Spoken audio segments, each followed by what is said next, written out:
मानस भजरे गुरुचरणं दुस्तर भवसागरतरणं मानस भजरे गुरुचरणं दुस्तर भवसागरतरणं।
नारायणाय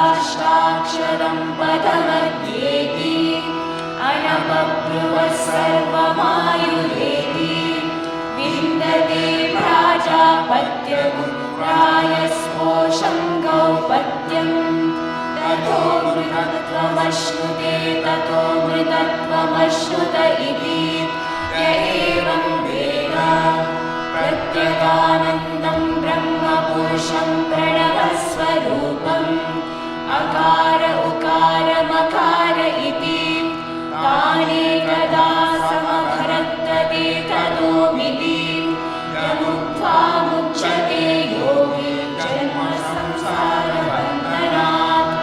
ॐ नमो नारायणायेति मन्त्रोपासकः वैकुण्ठभुवनलोकं गमिष्यति तदिदं परं पुण्डरीकं विज्ञानघनं तस्मात् तदिदावन्मात्रं ब्रह्मण्यो देवकी पुत्रो ब्रह्मण्यो मधुसूदनो सर्वभूतस्त्वमेकं नारायणं कारणरूपमकारप्ररब्रह्मो एकतदर्वशिवो योधीरे प्रातरदीयानो रात्रिकृतं पापं नाशयति सायमधीयानो दिवसकृतं पापं नाशयति माद्यन्दिनमादित्याभिमुखो दीयान पञ्चपादकोपपादकात् प्रमुच्यते सर्ववेदपारायण पुण्यं लभते नारायण सायुज्यमवाप्नोति नारायण सायुज्यमवाप्नोति य एवं वेद इत्युपनिषत्। ॐ सहनाववतु सहनौ भुनक्तु सह वीर्यं करवावहै तेजस्विनावधीतमस्तु मा विद्विषावहै। ॐ शान्ति शान्ति शान्तिः। ॐ ब्रह्मात्मन्वदशजत तथ कामयत समात्मना वर्तेयेति आत्मन्नात्मन्नित्यामन्त्रयत तस्मै दशमगुं भूतः प्रत्यश्रिणोत् स दशभूतो भवत् दशभूतो हवैनामैषः तं वा एतं दशभूतगुं सन्तम् दशभूतेत्याचक्षते परोक्षेण परोक्षप्रिया इव हि देवाः आत्मन्नात्मन्नित्यामन्त्रयत तस्मै सप्तमगुं भूतः प्रत्यश्रिणोत् स सप्तभूतो भवत् सप्तभूतो हवैनामैषः तं वा एतं सप्तभूतगुं सन्तम् सप्तभूतेत्याचक्षते परोक्षेण परोक्षप्रिया इव हि देवाः आत्मन्नात्मन्नित्यामन्त्रयत तस्मै षष्ठगुं भूतः प्रत्यश्रिणोत् षड्भूतो भवत् षड्भूतो हवैनामैषः तं वा एतं षड्भूतगुं सन्तम् षड्भूतेत्याचक्षते परोक्षेण परोक्षप्रिया इव हि देवाः आत्मन्नात्मन्नित्यामन्त्रयत तस्मै पञ्चमगुं भूतः प्रत्यश्रिणोत्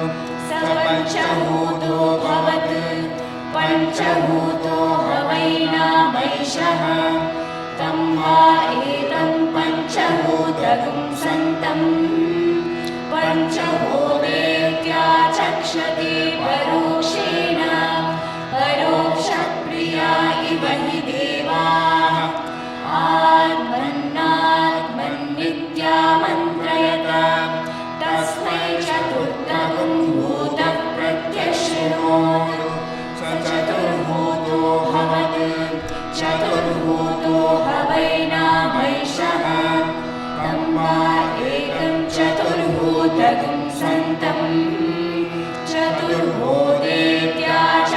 चक्षते परोक्षेण परोक्षप्रिया इव हि देवाः तमब्रवीत् तं वै वेनेतिष्ठगुं होतः प्रत्यश्रौषीः त्वयैनानाख्यातार